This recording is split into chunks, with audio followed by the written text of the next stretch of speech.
നമസ്കാരം. മീഡിയ കമ്പാനിയൻ്റെ ഏറ്റവും പ്രധാനപ്പെട്ട ഒരു അറിയിപ്പിലേക്ക് സ്വാഗതം. നമ്മളുടെ വീടുകളിൽ ഗാർഹിക പാചകവാതക സിലിണ്ടറുകൾ ഉപയോഗിക്കുന്നുണ്ടെങ്കിൽ ഗ്യാസ് ഉപയോഗിക്കുന്ന എല്ലാവരും ശ്രദ്ധിക്കുക. വലിയൊരു തിരിച്ചടി കേന്ദ്ര സർക്കാരിൻ്റെ ഭാഗത്തുനിന്ന് ഈ സമയം വന്നിരിക്കുന്നു.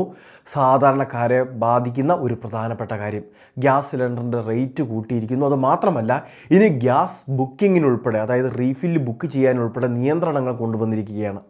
3 പ്രധാനപ്പെട്ട കാര്യങ്ങളാണ് ഈ വീഡിയോ വഴി നിങ്ങളുമായിട്ട് ഷെയർ ചെയ്യുന്നത്.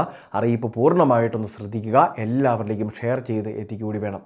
ഏറ്റവും ആദ്യത്തെ പ്രധാന അറിയിപ്പ്, നിലവിൽ ഈ ഒരു പാചകവാതകത്തിൻ്റെ വില വർദ്ധിപ്പിച്ചതുമായി ബന്ധപ്പെട്ടിട്ടുള്ള കാര്യങ്ങളാണ്. അതായത് കഴിഞ്ഞ ഏപ്രിൽ മാസം മുതലൊക്കെ ഒന്ന് എടുത്തു നോക്കുകയാണെങ്കിൽ 2ാം തവണയാണ് ഈ വില വർധനവ് വന്നിട്ടുള്ളത്.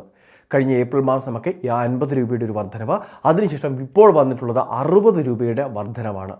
അതായത് ഇനി അധികമായിട്ട് 60 രൂപ കൂടി നമ്മൾ മുടക്കേണ്ടതായിട്ടുണ്ട്. ഏറ്റവും പുതിയ കണക്കെടുത്ത് നോക്കുകയാണെങ്കിൽ 922 രൂപ മുതൽ 930 രൂപ റേഞ്ചിലായിരിക്കും നമുക്ക് ഗ്യാസ് സിലിണ്ടർ ലഭിക്കുക. ഇനി അത് മാത്രമല്ല, അതിന് പ്രത്യേകിച്ച് സർവീസ് ചാർജ് ഉൾപ്പെടെയുള്ള കാര്യങ്ങൾ, അതായത് നമ്മളുടെ ഏരിയയിലേക്ക് കൃത്യമായിട്ട് വാഹനത്തിൽ ഇത് എത്തിച്ച് വിതരണം ചെയ്യുമ്പോൾ അതിന് ഒരു കൃത്യമായിട്ടുള്ള ട്രാൻസ്പോർട്ടേഷൻ ചാർജ് ഉൾപ്പെടെയുള്ള കാര്യങ്ങൾ ഇവർ ഈടാക്കുന്നുണ്ട്. 50 രൂപയോളമാണ് അതുകൂടി നമ്മൾ കൂട്ടേണ്ടി വരുന്നത്. അതായത് 980 രൂപ വരെ ഒരു ഗ്യാസ് സിലിണ്ടർ, അതും 14.2 കിലോഗ്രാം ഭാരം വരുന്ന ഗ്യാസ് സിലിണ്ടർ എടുക്കുന്നതിന് തുക ചിലവാകും. അത് ഈ മാർച്ച് മാസത്തെ പുതുക്കിയ നിരക്കാണ്. ഇനി ഇത് മാത്രമല്ല, ഈ ഗ്യാസ് സിലിണ്ടർ നമുക്ക് ആവശ്യത്തിനനുസരിച്ച് എപ്പോൾ വേണമെങ്കിലും ബുക്ക് ചെയ്യാനുള്ള സംവിധാനവും മാറിയിരിക്കുകയാണ്. മുൻപ് 17 ദിവസം കഴിഞ്ഞാൽ അടുത്ത സിലിണ്ടർ നമുക്ക് സുഗമമായിട്ട് ബുക്ക് ചെയ്യാമായിരുന്നു. ആ നിയമത്തിൽ മാറ്റം വന്നിരിക്കുന്നു. ഇനി 25 ദിവസങ്ങൾക്ക് ശേഷം മാത്രമേ ഗ്യാസ് സിലിണ്ടർ ബുക്ക് ചെയ്യാൻ സാധിക്കുകയുള്ളൂ. 2 ഗ്യാസ് സിലിണ്ടറൊക്കെ ഉപയോഗിക്കുന്ന വ്യക്തികളാണെങ്കിൽ 30 ദിവസത്തോളം വെയിറ്റിംഗ് പീരീഡ് ഉണ്ടാകുമെന്നാണ് നിലവിൽ ലഭിക്കുന്ന റിപ്പോർട്ട്.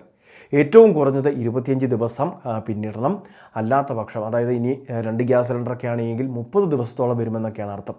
അതുമാത്രമല്ല, ഇപ്പോൾ പലരും റീഫില്ല് ചെയ്യുന്നതിന് വേണ്ടി ഓൺലൈൻ വഴി ബുക്കിങ്ങിന് നോക്കുമ്പോൾ തന്നെ 25 ദിവസത്തെ വെയിറ്റിംഗ് പീരീഡ് ഉൾപ്പെടെ കാണിക്കുകയും ചെയ്യും. അങ്ങനെ വരുമ്പോൾ പാചകവാതകം, അതായത് LPG മാത്രം ആശ്രയിച്ച് കഴിയുന്ന ഗാർഹിക ഉപയോക്താക്കൾക്ക് വലിയൊരു തിരിച്ചടിയാണ് ഈ സമയത്ത് വന്നിട്ടുള്ളത്. അതുകൊണ്ട് തന്നെ തീർച്ചയായിട്ടും ഈ കാര്യങ്ങൾ നിങ്ങളെല്ലാവരും ഒന്ന് ശ്രദ്ധിക്കണം. പരമാവധി ഗ്യാസ്, അതായത് സൂക്ഷിച്ച് ഉപയോഗിക്കുന്ന കാര്യങ്ങൾ പ്രത്യേകമായിട്ട് ശ്രദ്ധിക്കുക. ഇനി അത് മാത്രമല്ല, ഏറ്റവും പ്രധാനപ്പെട്ട മറ്റൊരു കാര്യം, നമ്മൾ ഇലക്ട്രോണിക് KYC ചെയ്യുന്നതിന് വേണ്ടി മുൻപ് ഒരു കേന്ദ്ര നിർദ്ദേശം വന്നിരുന്നു. LPG ലഭിക്കണമെങ്കിൽ KYC ഉൾപ്പെടെയുള്ള കാര്യങ്ങൾ ഇനി നിർബന്ധമാക്കുന്ന നിയമങ്ങൾ വരും.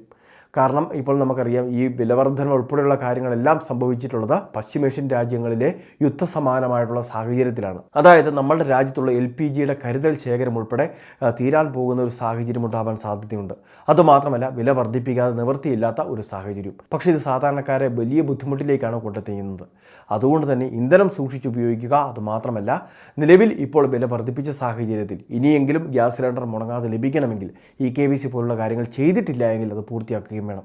KYC പൂർത്തിയാക്കുന്നതിന് സമയപരിധി, അതായത് അവസാന തീയതി എന്നൊന്നും ഇതുവരെ പ്രഖ്യാപിച്ചിട്ടില്ല. ഉജ്ജ്വൽ യോജന ഗ്യാസ് കണക്ഷൻ ആണെങ്കിൽ അവർക്ക് 300 രൂപ സബ്സിഡിയൊക്കെ ലഭിക്കുന്ന ഗ്യാസ് സിലിണ്ടറുകളാണുള്ളത്. അതുകൊണ്ട് തന്നെ അവർക്ക് KYC മാർച്ച് മാസം 30-ന് മുൻപ് പൂർത്തീകരിക്കണം, എങ്കിലേ സബ്സിഡി ലഭിക്കുകയുള്ളൂ.